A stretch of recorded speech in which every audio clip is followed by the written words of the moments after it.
So hello guys, welcome back again sa ating programang The Action Man, no? At may love shoutout po sa ating mga ka-action man, mga kakamping nationwide all over the world at sa lahat po natin ng mga viewers.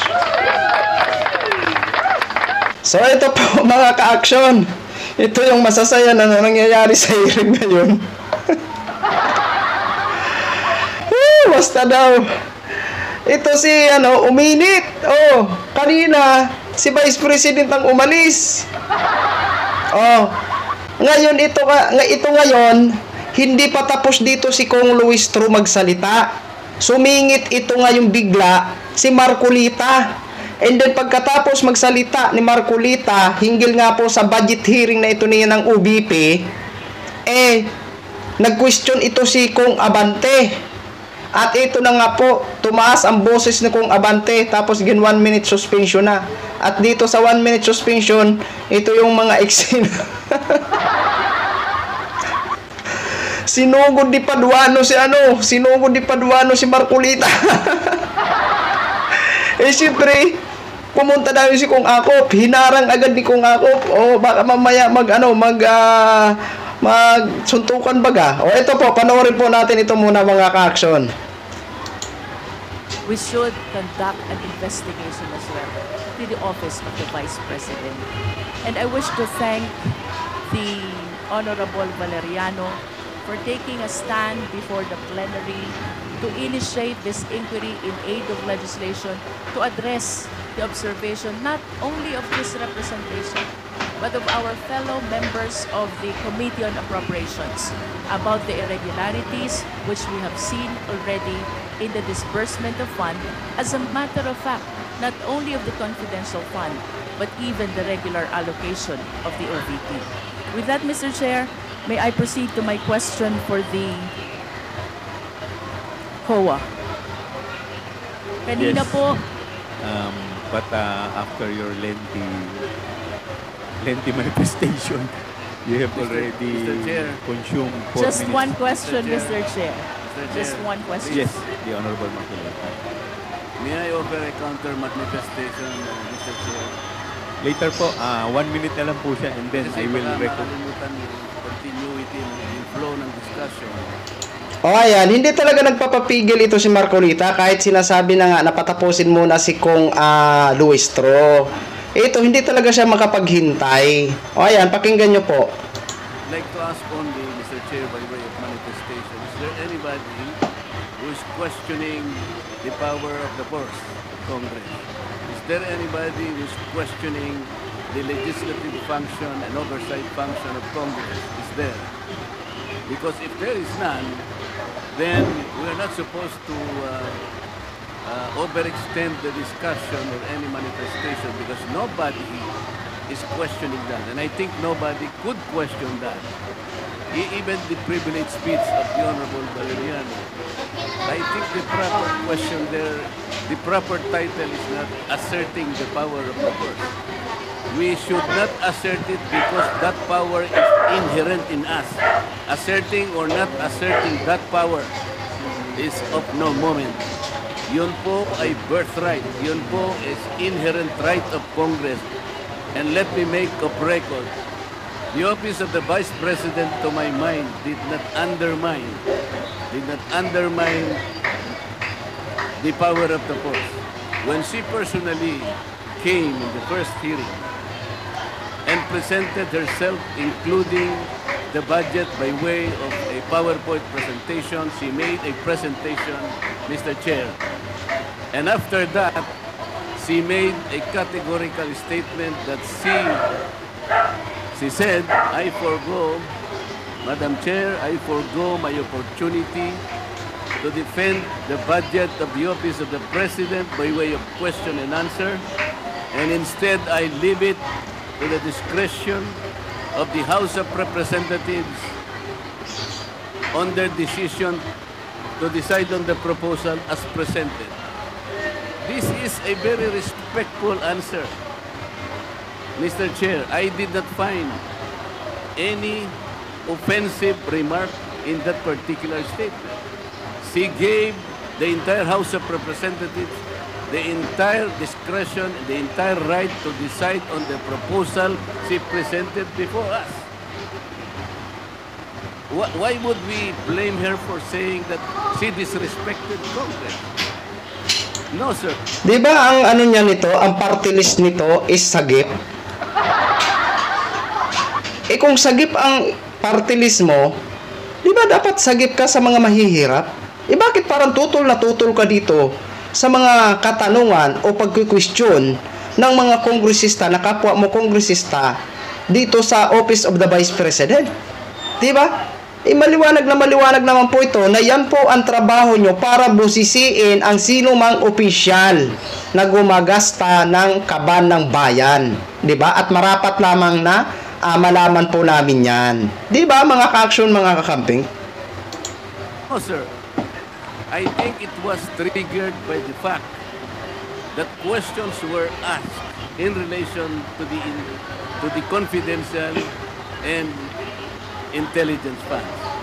To my mind, Mr. Chair, these particular funds were subjected to a notice of disallowance. But the notice of disallowance by its nature, by its very nature, Mr. Chair, is contestable. It is appealable. It is yet to be explained. And initially, as explained by the representative of COA, the notice of disallowance suffered by way of supporting documents, by way of non-compliance with certain requisites. What if the Vice President is able to provide all the supporting documents? What if finally she is able to come up with the requisites required in order for you to consider that all these funds are eventually allowable and they are not disallowed? And chances are she may be able to do that.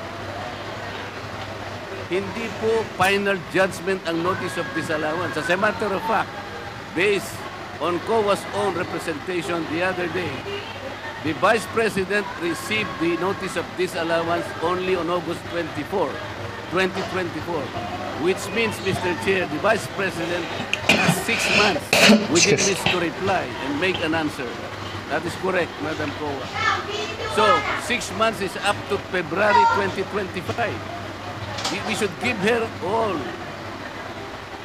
the allowance. We should give her the time, because 6 months is 6 months. So why are we rushing to make a judgment?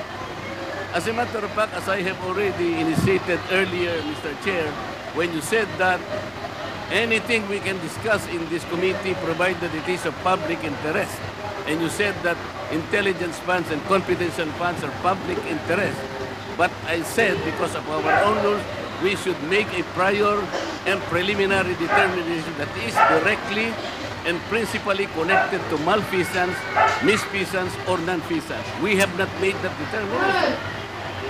How can we now begin questioning whether or not the intelligence funds covered by an initial notice of disallowance is already directly and principally connected with non-feasance, or misfeasance, or malfeasance? Madam COA, how many agencies of government today are subjected to notice of disallowance? Do you have a number?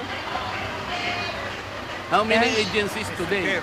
With all due respect to the Before Honorable But that is a question I will leave, and I will Yes. terminate But- my manifestation, Madam. Yes, but I believe, would like Mr. to Chair, respond. that this is still my time.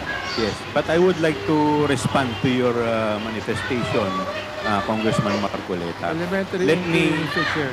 Parliamentary inquiry. What is the parliamentary inquiry of the I would Honorable like to Abante? ask the Honorable Marcoleta, is he rebuking this committee? What is the question, Mr. Chair? Are you rebuking this committee? Why am I supposed to rebuke the committee? I am You not. have been saying things for a while. What? You have been rebuking this committee. You are saying that. We're not blaming the Vice President on this. I asked Honorable the Marcoleta, question. we I asked are the not question. blaming You do not have the the right to officers. determine 1 minute, that. 1 minute suspension. Chair. Move to suspend. Ayan. 1 minute suspension niya, te. Galit na galit na si Marcolita. Si Kong Abante. Wag nyo talaga yung pasaway yan si Marcolita eh. Tingnan nyo itong mangyayari. Tingnan natin ang pagsugod ni ang pagsugod ni Sino to? Ni Paduano. Totally, nung unang hearing, ganun din ang nangyari eh. Nagkagirian din sila ni Paduano at saka ni Marcolita eh. Round 2 na ito. Oh. Siyempre, kaya yun ang nakamute niyan mga kaksyon, kaya hindi natin naririnig. Ayan. Ang sabi lang naman, are you rebuking? Oh, pagsaway. Oh, 'di ba? Ay di siyempre nagalit man yung si Marcolita. Tama lang naman po na tanong yun ni Kong Abante. Ni Kong sino ba yun? Oh, ni Kong Abante. Tama lang naman po yun mga kaksyon, 'di ba? Ang dami niyang satsat. Gusto niya lang, easy lang na kumuha ng budget ang kanyang amo na si Sara. Oh, ayan na. Oh, ayan si Paduano. Ayun. Oh, nilapitan niya. Oh.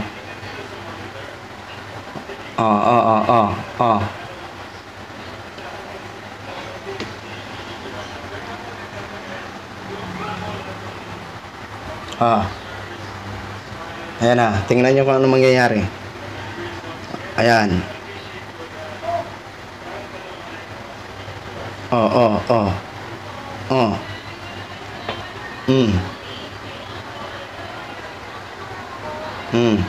lumapit na. May nag-referee na.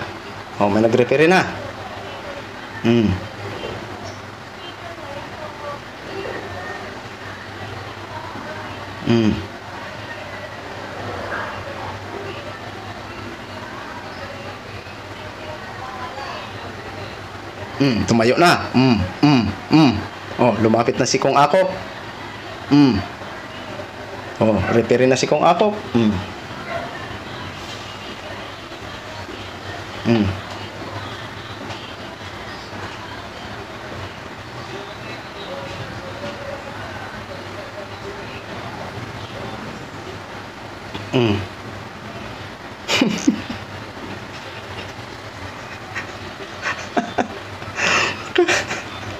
Astaga.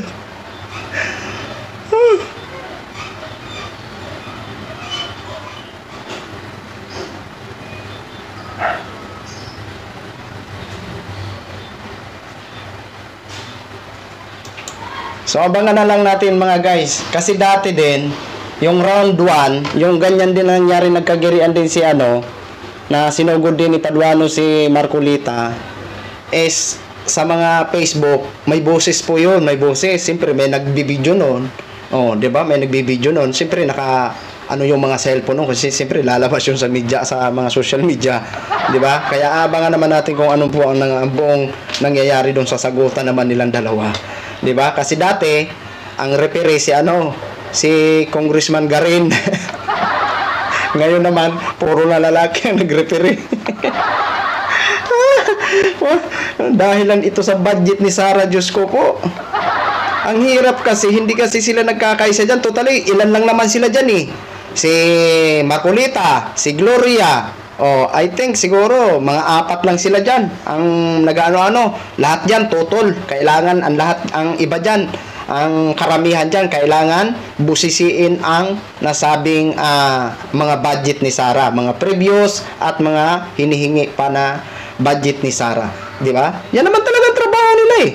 Ang hindi natin maintindihan, bakit ganito ang ilan sa mga kongresista katulad ni Marcolita, ni Gloria, at yung iba pa dyan, di ba? Pero mas marami po ang may gusto na busisiin. Majority po. Isipin nyo sa boto pa lang 3 plus 3 versus 45. Sus Mariose. Okay, so yun lang po mga ka-aksyon, i-share ko lang po sa inyo. Maraming salamat po sa ating mga viewers Luzon, Visayas at Mindanao all over the world. Ako po ang inyong lingkod, si The Action Man. Have a good day, everyone. Beautiful.